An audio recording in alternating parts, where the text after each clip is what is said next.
understand the mystery. First take a look at the history. The words we use will give us clues. So join us now in Church Chatter.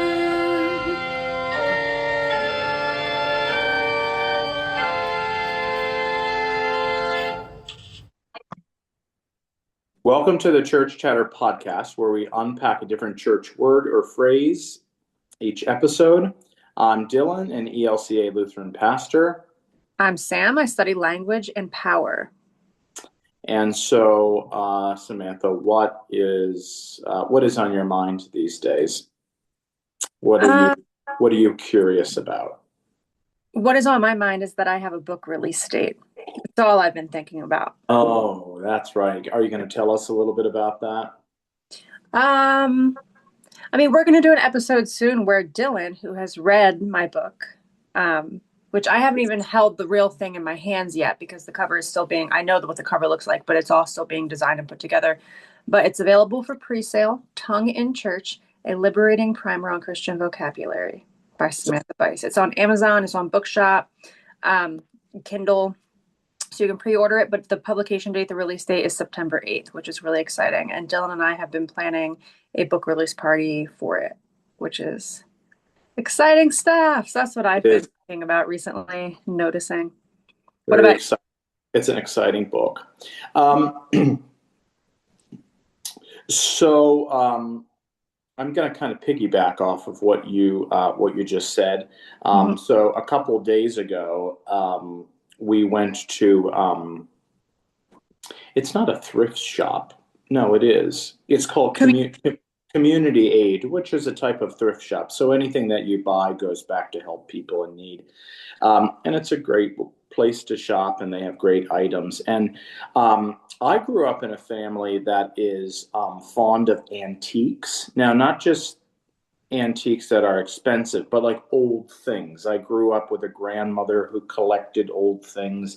I have in my parents' house, I should say they have old antiques. And so going to the Community Aid, the thrift shop, is for me almost slightly like, especially in like the home goods section, it's like antiquing. And I like that stuff. Samantha is not as much of a fan as antiquing as I am, but I love it. And when we were there, we picked out some things for the book release party. And I've been thinking about those different items, and I'm getting excited about envisioning how those items will look in the space and how the kind of the old matches with the new. And so I've been thinking about that a lot of different fun, like, old crystal pieces and then some old wood pieces. And I like old things. I like new things too, but I like old things. So I was thinking about that. Mm-hmm. Yeah, the paradox of you and me is that I am a modern woman. I'm contemporary, baby. I was meant to live in modern times. I don't want to go back.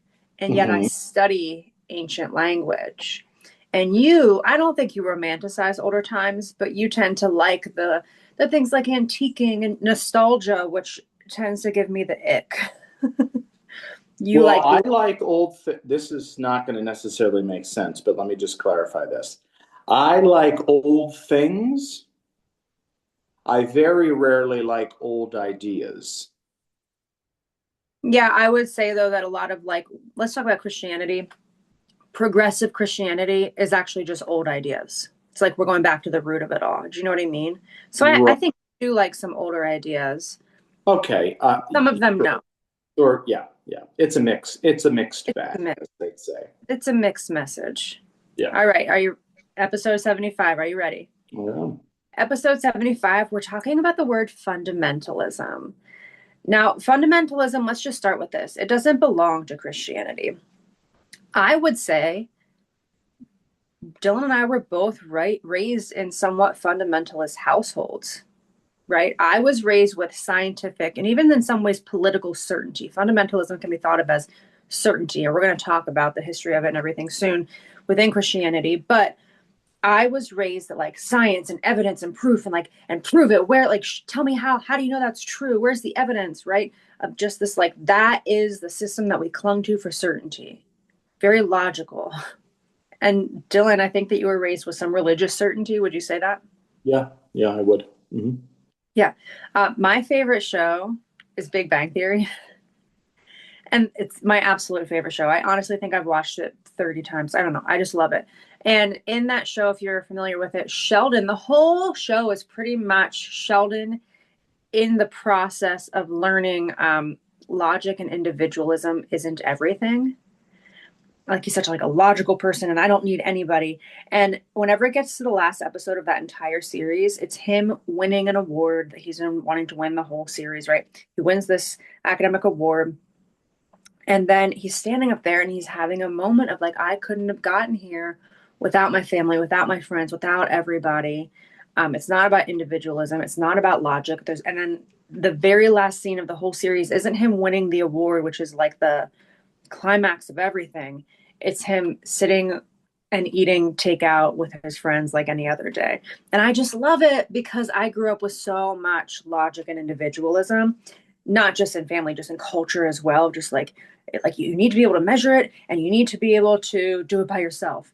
And I think I think that Big Bang Theory so much because it's just this process of unlearning that for Sheldon. Do you know what I'm saying?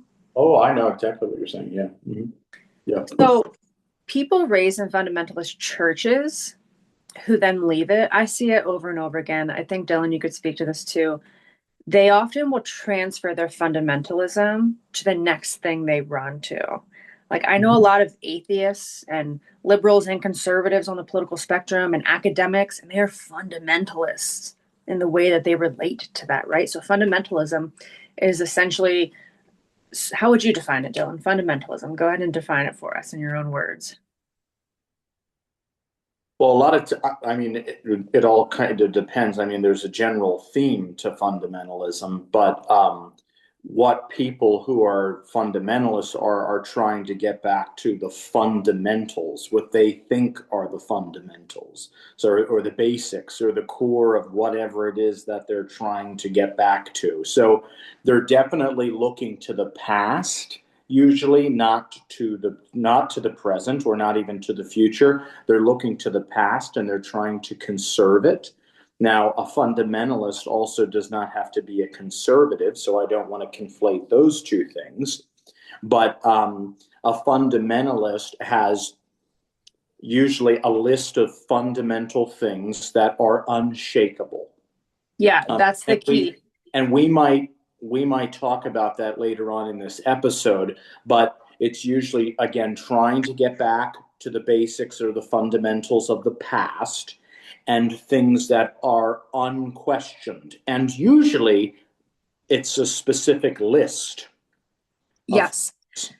Unshakable, unquestioned. Those are key words here. It's rigid. It's a rigid certainty. That's what fundamentalism is. It's like nobody, and if anybody tries, fundamentalists tend to have this, like, I have a worldview, and if anybody tries to question it, this can be people, it can also be systems and communities, right? If anybody questions this worldview that I have built for myself, I will become defensive. I will not listen to it. I'm unshakable, right? That is not a good thing, right? That's a problem, because here's the cold, hard truth about this thing called life. None of us know what the hell is happening. Where do we come from? Where are we going next? We don't actually know. We have some experiences. We might have even glimpses, but even if you talk to people who have like died and came back, even the way they describe it, there's not a lot of certainty there. There's, you know what I mean? Like, some people have a deep knowing that like I am loved, that there is God, and they'll even connect with God. But like a concrete, where was I before I was born?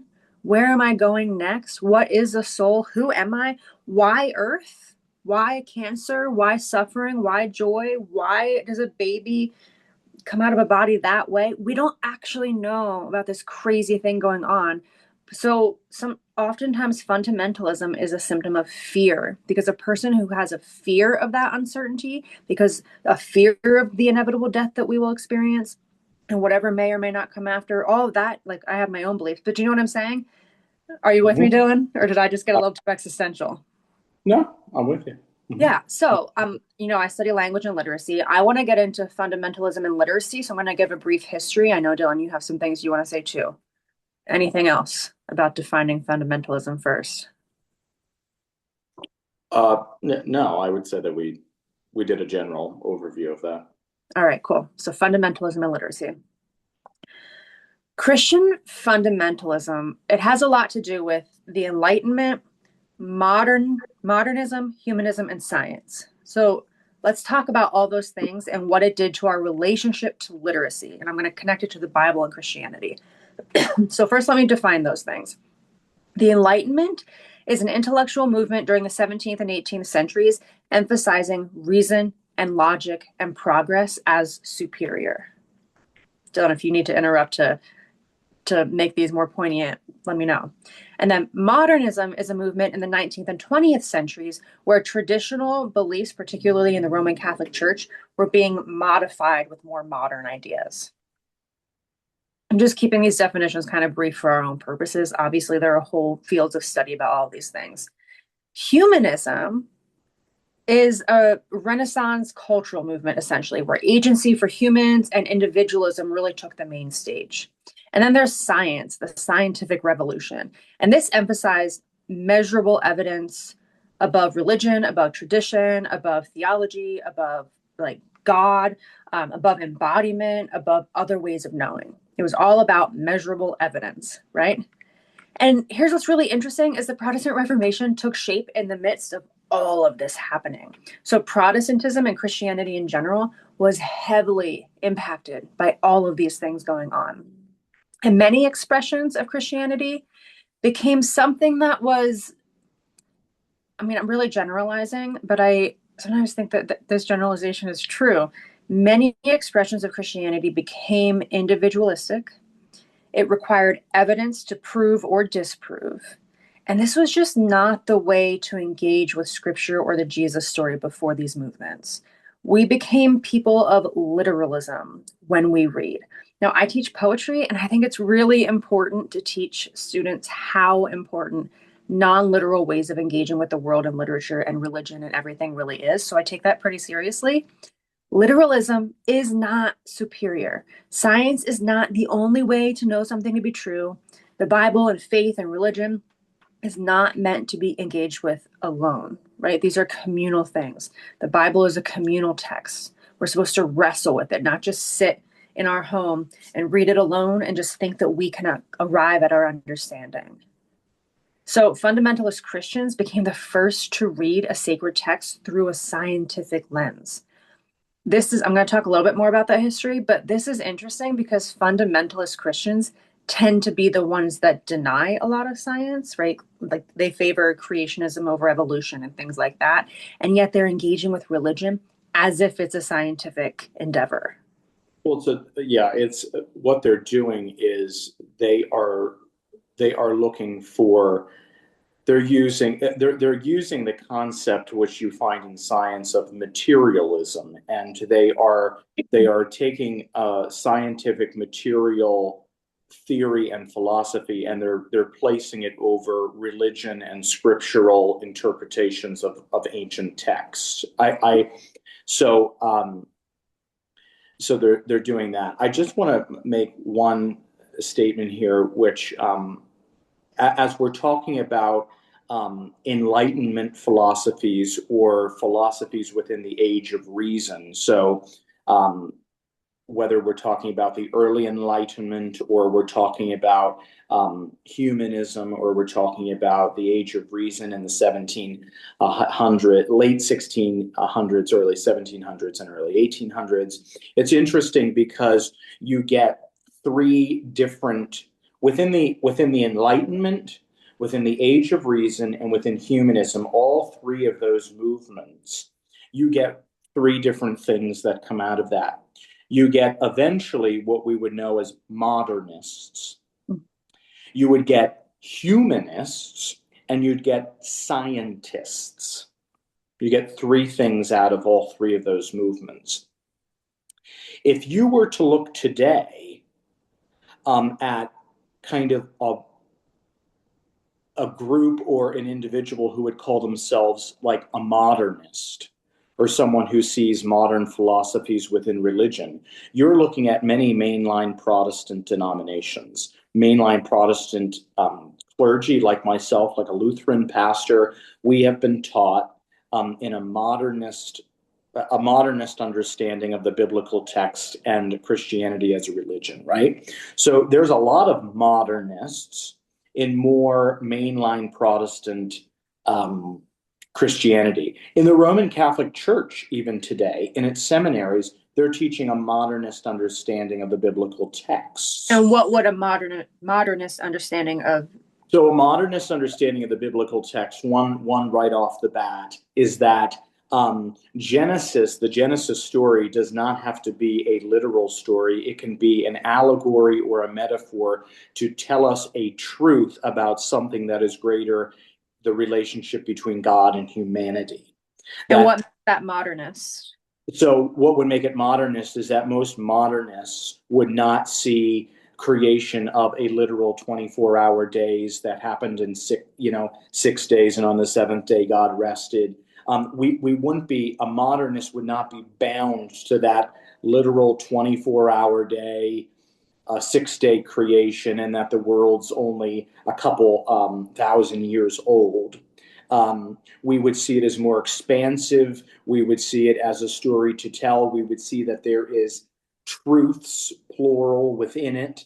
We would not necessarily even see Adam and Eve as a literal people, but kind of an archetype of the bigger story. They could be two individuals that are historic that have been taken out of a greater context. That's good. I just wanted you to ground it a little. Modernism also has a lot to do with being subjective, right? So it's not just one objective truth, but like we all see what is true from a different perspective. So the modernists can kind of hold both the biblical text as a serious piece or pieces of history.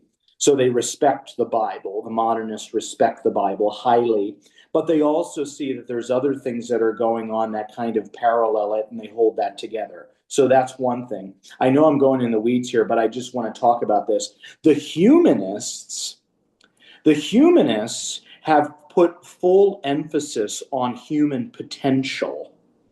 And the reason, the intellectual reasoning that humans have and the progress that humans made, and humanists place a lot of emphasis on what is humanly possible and how we can achieve things as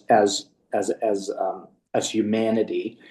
In a religious context, humanists today would be kind of fall in place as Unitarians in a religious context. They tend to kind of deny supernatural. They deny every bit of supernatural understandings. They won't even have to argue that there's a divine being somewhere. They see humanity in its full potential, that it has progress.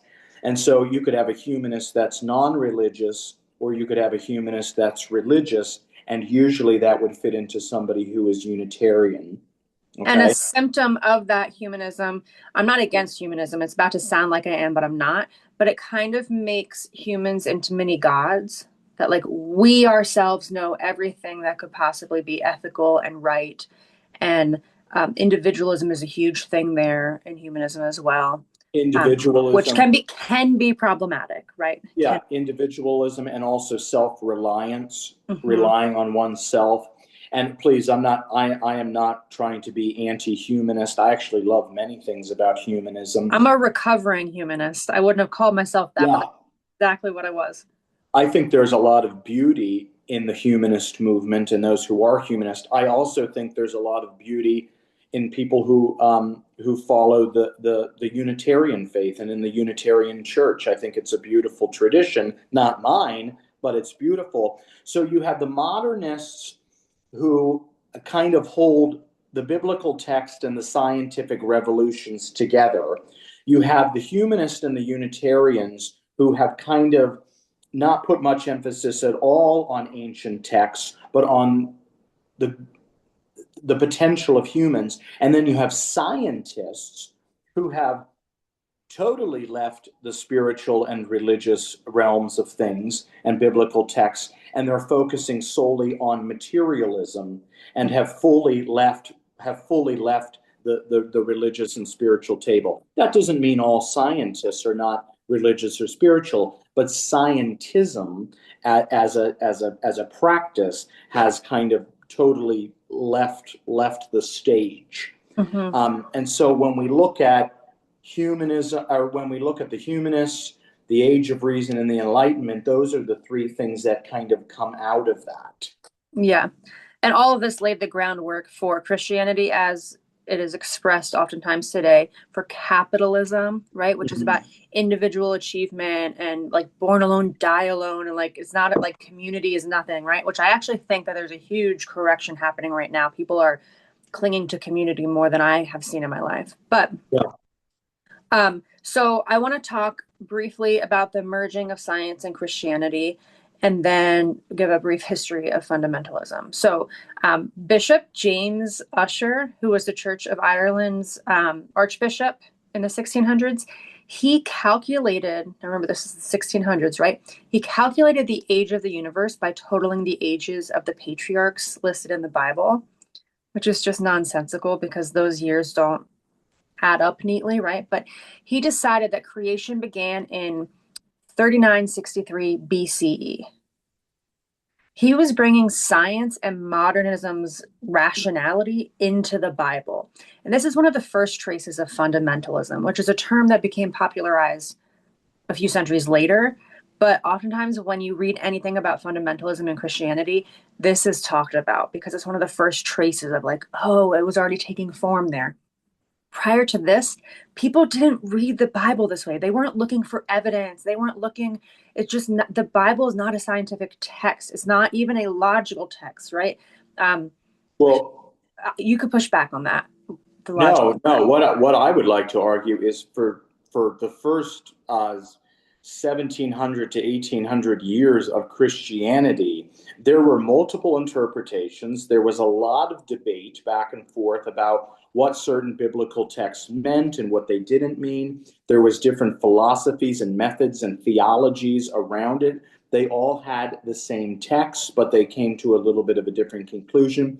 Even people like St. Augustine of Hippo and St. Thomas of Aquinas, both of those individuals in the Western Church, so if you're Roman Catholic or you're in one of the Protestant denominations, Augustine and Thomas Aquinas both relied heavily on the philosophy of the day, the allegory of the day, the reasoning and understanding the differences in scripture and culture and language.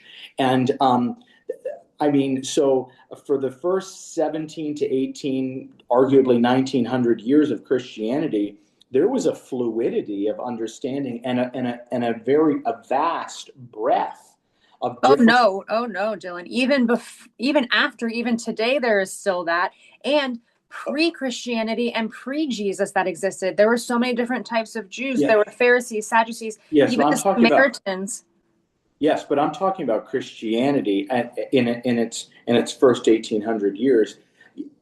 Yes, that's still going on today. It was definitely going on in the different sects of Judaism. But what I'm trying to say is, from the very early days of Christianity up to about 17 to 1800 years, there was a fluidity going on. That's what I'm saying. Yeah, for sure. I just wanted to make sure people know there is, where religion has been concerned, there has always been a fluidity. Oh, sure. I don't want people to think like all of a sudden in the 1900s Christianity became one thing. No, it's never been one thing. And even during Jesus's time with Judaism, it has always been debated, right? Why do you think he was arguing with leadership so much?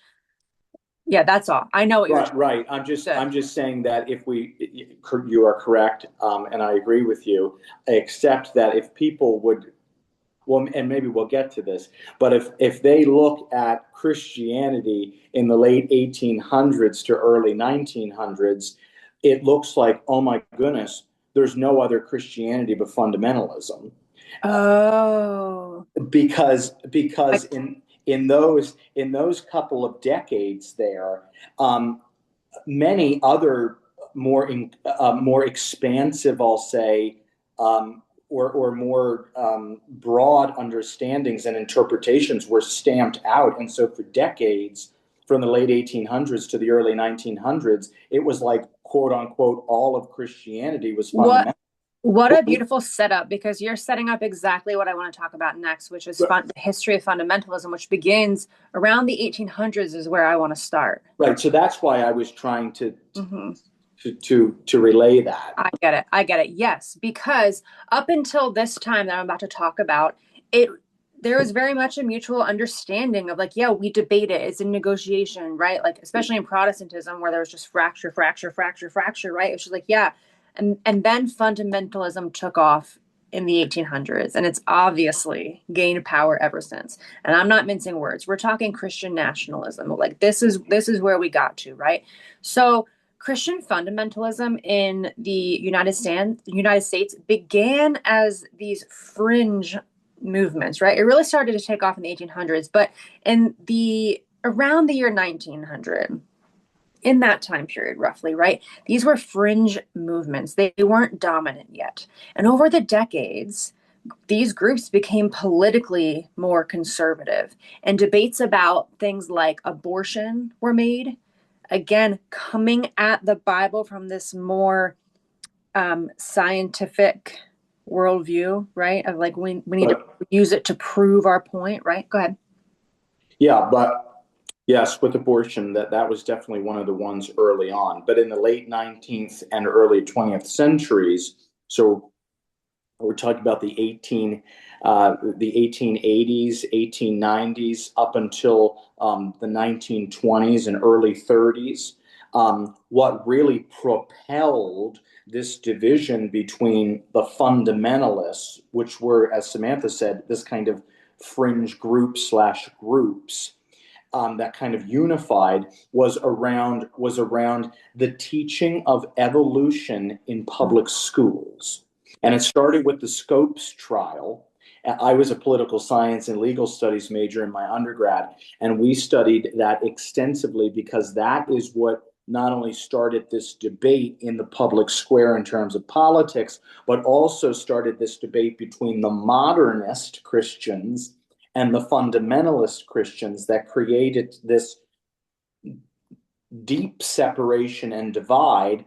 And they weren't even thinking about or looking at the long history of Christianity, where there was constant back and forth interpretation and debate, healthy debate. And even in the Jewish tradition, which Jesus comes out of, all the different types of understandings and interpretations and sects in the Jewish faith. And so they almost ignored all that. But it really started with the theory of evolution and a strict literal understanding in the book of Genesis, which the early church did not all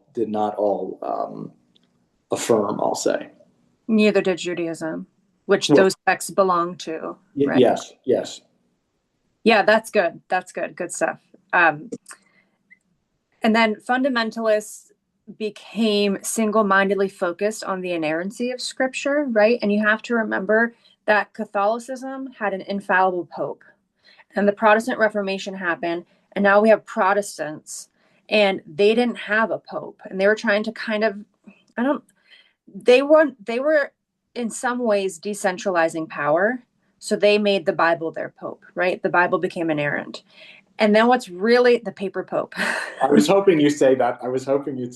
The paper pope. But then what's especially interesting is that somehow with fundamentalism throughout the later centuries, we came full circle. And now you have fundamentalist non-denominational churches where power is centralized again. And they tend to be the churches that say they resist power and we don't want the power structures, but then they give all the power to usually one or two men in the church. And then whenever they fail the church, the whole church community crumbles, right? So we've just become full circle, and you make mini popes of every non-denominational fundamentalist church, right? I was just going to say that. Modern non-denominationalism is one of the biggest propellers of mini popes. Yes.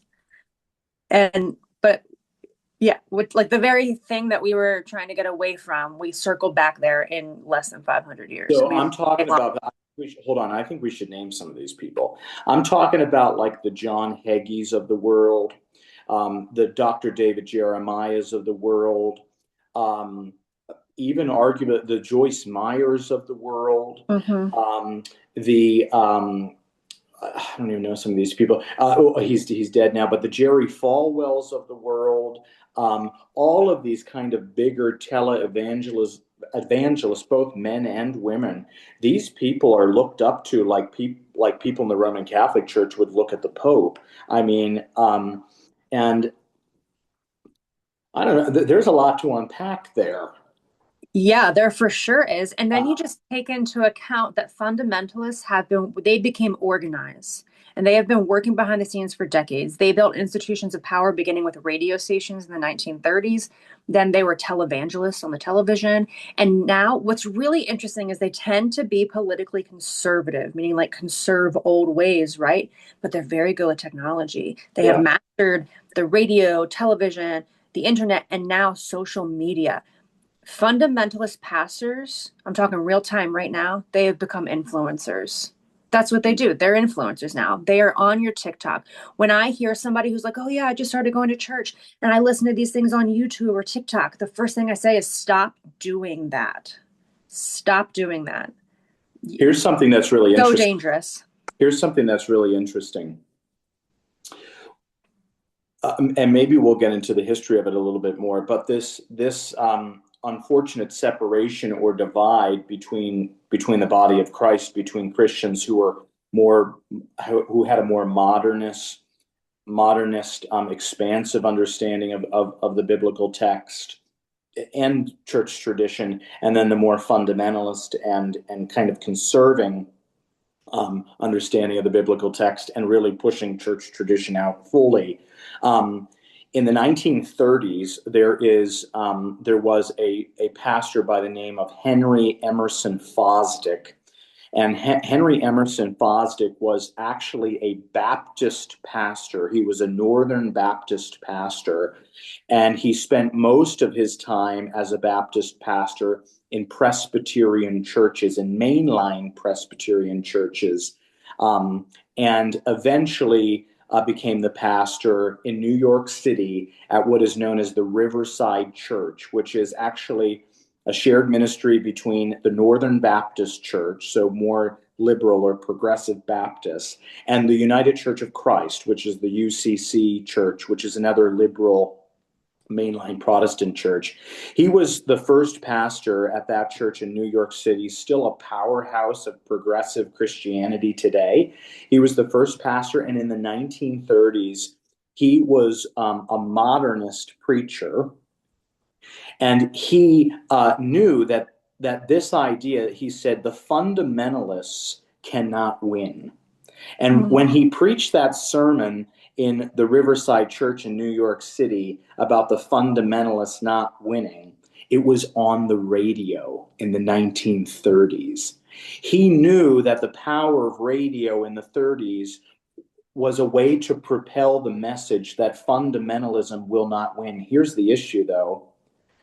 The more modernist, more mainline progressive Protestant Christians, they kind of left the scene with technology, and the fundamentalist and conservatives and the right-wing people took off with this new technology and propelled this conservative fundamentalist literalism, and it goes across the radio waves, it's on your television, now it's on your podcast, now it's on your daily devotional, now it's being blasted everywhere. Can I really quickly tell you my theory on why?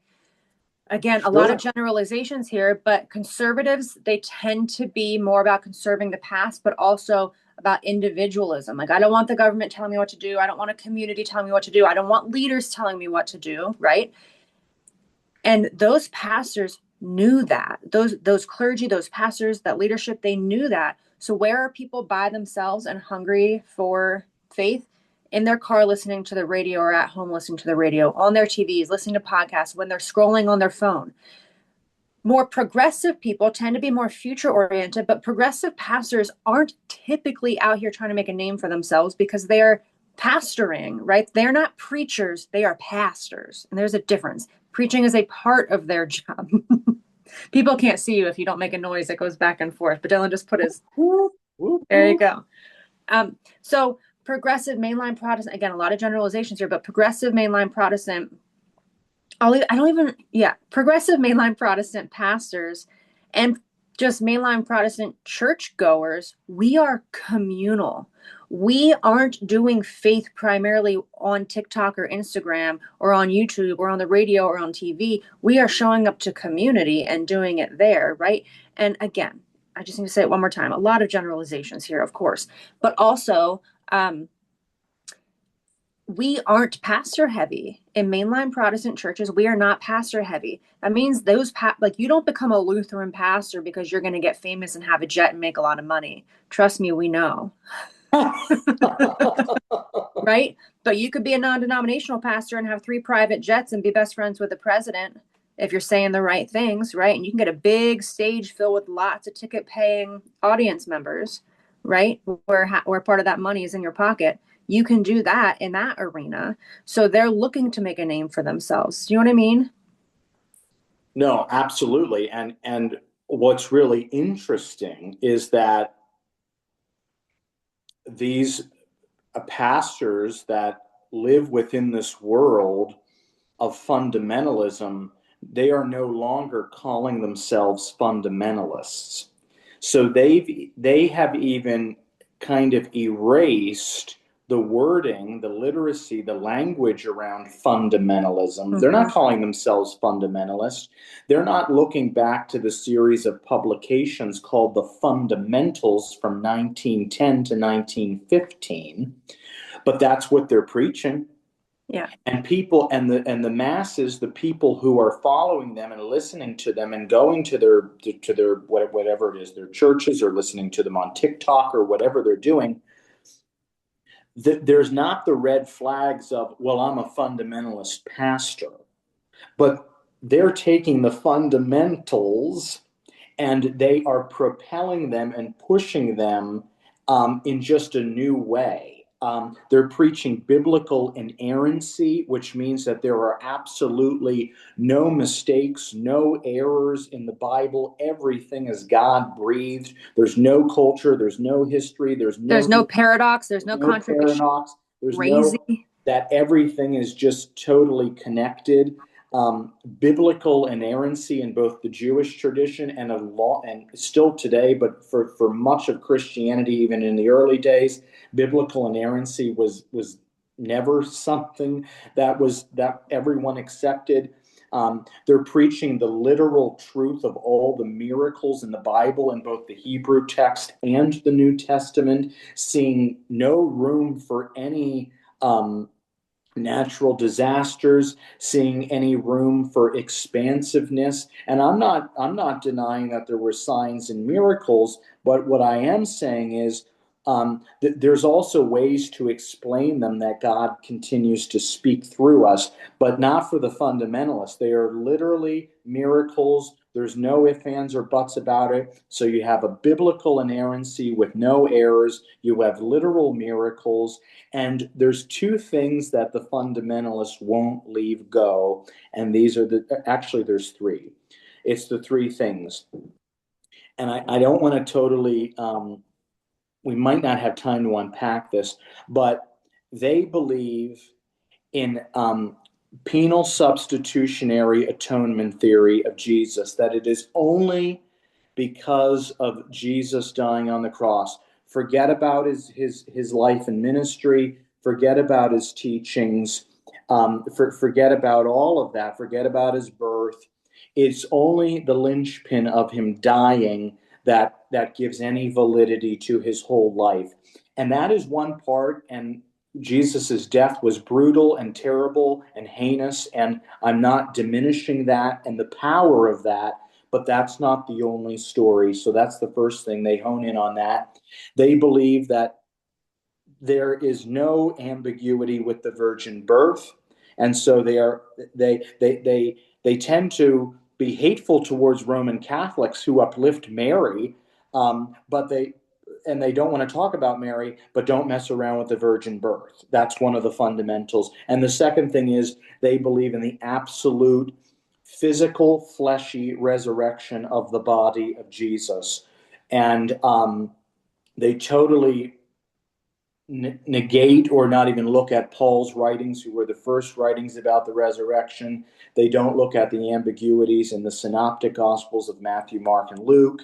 They don't look at the things that John talks about in terms of Jesus. And I'm not, trust me, as a person who loves Easter, I'm not negating the truth and the reality of the resurrection and people's experience of that, but the true fleshy bodily resurrection, the virgin birth, and the emphasis on the penal substitution in God's blood on the cross, Jesus' blood on the cross, those things they won't let go, and they don't see any other way around them. So in the series of publications, the fundamentals from 1910 to 1915.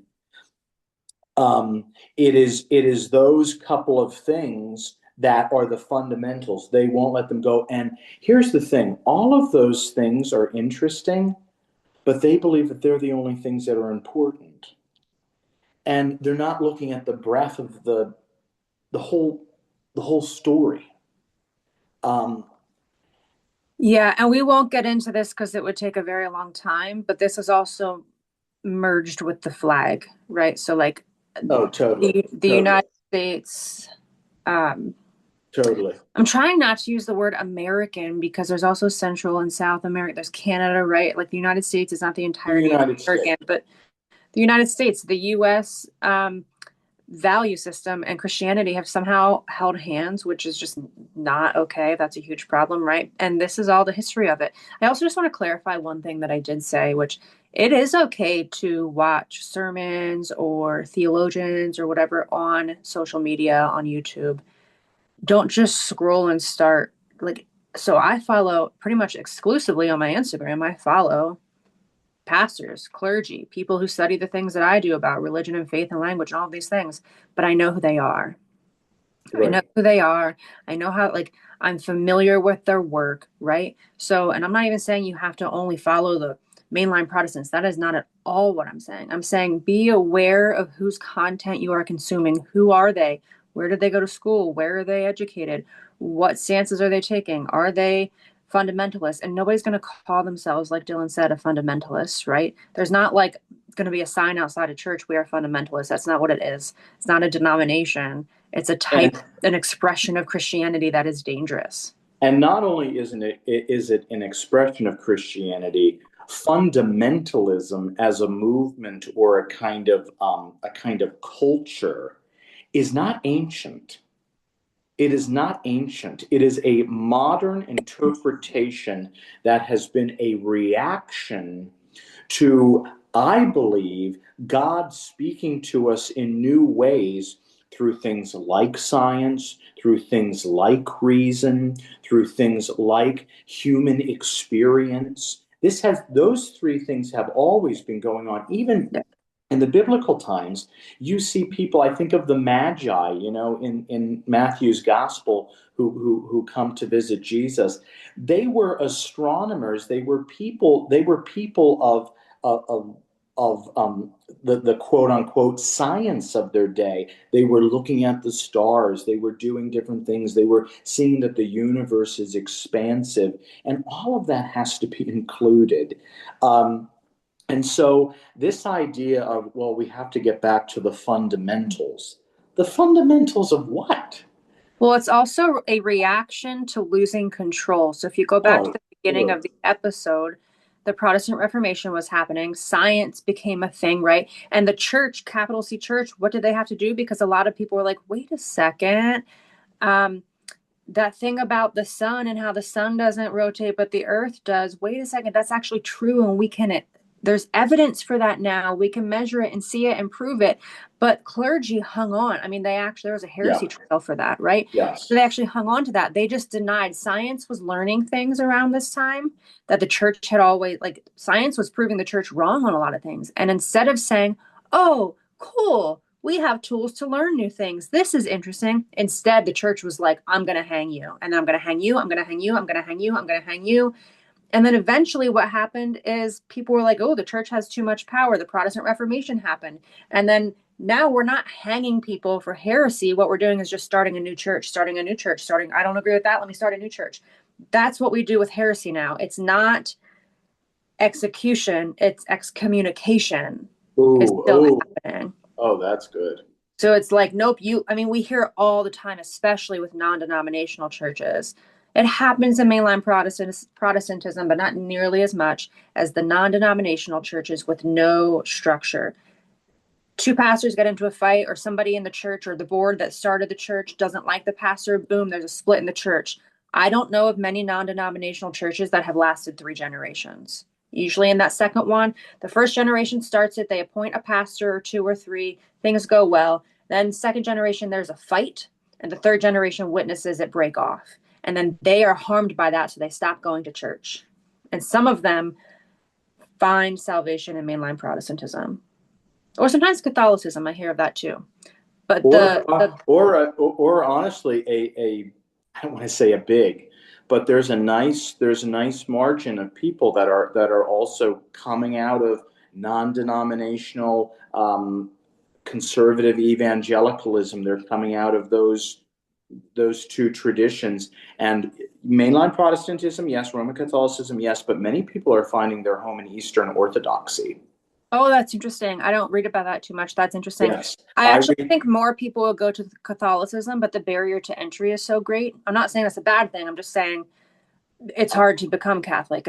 I'm reading a lot of people are entering and experiencing, and then even joining the Eastern Orthodox churches. So we're talking like Greek and Russian Orthodox, or we're talking about the Byzantines. Mm-hmm. Now the Byzantines are Roman Catholic usually, but a lot of the Eastern churches, people are finding great solace in that they find the ancient worship beautiful. They find the kind of expansive understanding of church tradition and the inclusiveness. You can be here. Women can have, really quick, women can be leaders. Queer people can be leaders. You don't need to justify your divorce. You don't need all of these things. Well, be baptized, become a member. You're good. Yeah. Now, to a lesser extent, in the Roman Catholic and the Eastern Orthodox churches, those 3 things are happening. But in mainline Protestantism, yes. So, yeah, I should have clarified. Yeah. I do. Do you have more to add to the conversation? Let me see here. I just really want to help make the point. I want to close out by saying this, but if you have more to say, we can go there too. But I want to say that, remember, fundamentalism, this is the Church Chatter podcast. We're talking about church history here. Fundamentalism, I know atheist fundamentalists. I know scientist fundamentalists I posted on Instagram a couple months ago a video talking about many ways of knowing, right? Our bodies know things to be true. Faith is a way of knowing, not believing, but knowing. And people comment, I also said science is a way of knowing. Memory is a way of knowing, right? And people freaked out. And they were like, science is the only way to know something to be absolutely true. I mean, my comment section was thousands of comments of people saying that science is the only way. That's fundamentalism, baby. You think that science is the only way to know anything to be true? What happened before the scientific revolution? What happened before there was a scientific method? You think nobody knew anything ever? They just walked around knowing nothing? We know things. I know I love my child. I cannot measure that. You can't point to a spot where that exists. And there's not a machine that you can hook up to my heart. That doesn't exist, right? The heart is a metaphor for love. It doesn't even live there. Not to get too mushy-gushy, there's everything, right? My body knows when I'm in danger as a woman at 9 p.m. in the dark, pumping gas alone, and there's a person over there, right? My body can feel it sometimes. And I also know sometimes when there's a stranger when I'm not. when I am safe, right? Your body knows things. There's so many ways to know things to be true that have nothing to do with science and evidence. And by the way, not all truth has to be proven. That's another lie, right? It's a fundamentalist lie. We can know something to be true. Not only can it not be proven, it doesn't have to be. Free yourself from that. You do not have to prove to others everything that you know to be true. You can just live in the truth. You can do that. Having to prove that the Bible is true, having to prove that your faith is true, that is a scientific fundamentalist posture, this like defense of Christianity. You don't have to defend your faith to everybody. You can just live it out in a beautiful way, right? If that feeds you, go and enter the debate, go for it. But just know that that's a very modernist thing we're doing when we defend the Bible. You don't have to defend it. Just be moved by it. That's very good. I would close with this, that when you are entering, studying, speaking about fundamentalism and the dangers, the clear as crystal dangers of fundamentalism, not only fundamentalist Christianity, but fundamentalist religion, fundamentalist sciences, fundamentalist politics. Fundamentalism is. Hold on. Can you pause the movie for me? Yeah. I should go pee. Okay, go ahead. Can you get back? I'm on the podcast. You got to give me 5 minutes. Okay, go ahead. It's sweet that she's coming to you, because I said, please do not come in, because we're watching. Well, we have maybe minutes, so go ahead. So this is what I would say. So fundamentalism in any part of your life is never a good thing. It leads down to a path of destruction.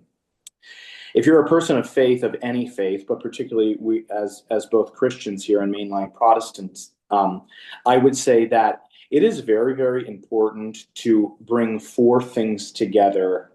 That's scripture, tradition, reason, and human experience. Scripture meaning the Old Testament. Are you talking about the quad? Yeah. So sometimes it's called the Wesleyan quadrilateral. And it comes out of the Methodist tradition. There's also one in the Anglican tradition, and even in the Lutheran tradition, a little bit to a lesser extent specifically, but kind of an understanding that you need to bring all these things together. So it's not only the Bible, but it's the Bible and the stories that we've been given by the ancient people, which is the scriptures. It is the traditions that come around that through culture. It is the reason that comes from our mind that God created and we have the ability to do. And it's our human experiences between each other and human experiences that over time change, and there's some similarities and some differences. When you hold all four of those things together, you have a faith that is expansive. Yeah. And what the danger is when you take one of those things out of the kind of quadrilateral, and you put one above the other, or you put two above the other. It is to have an equal footing and basis between who we are as experiencing God, who we are, that the mind that God gave us, our cultural traditions through church tradition, and then the writings that the ancient people have offered us. It takes all of those things to be a person that is expansive, that knows nuance, and can really live into the faith and not say, you're right and you're wrong. Mm-hmm. That's good. That's good. Yeah, I also, for me, the opposite of fundamentalism is humility. Mm. And I think the humility always requires curiosity. Yeah. Do you see how I'm like drawing that line? Yeah, that's very good. In the face of fundamentalism, which we're all capable of, and it comes from fear. I'm going to say it 100% of the time, it comes from fear. Absolutely. Anytime you're going out and you're trying to prove something that, like, even if it is true, but you're trying to be like, no, this is the only way. It's the only way to see it. Right. I'm always careful to say this because I also don't think that we should just live in this like murky gray area. Some things are right and wrong, right? Like there's some certainty in some things, right? Like we need to protect people, all these things. But if we stay humble and have a little humility, then we won't be fundamentalists. Because then what the Roman Catholic Church did not do many, many centuries ago, whenever people were like, hey, actually, the earth rotates towards the sun. If they would have just had some humility instead of fear about being wrong with their worldview, I think things would be very different today. A Protestant, I just think things would be very different today. But alas, here we are. So stay curious. Stay curious.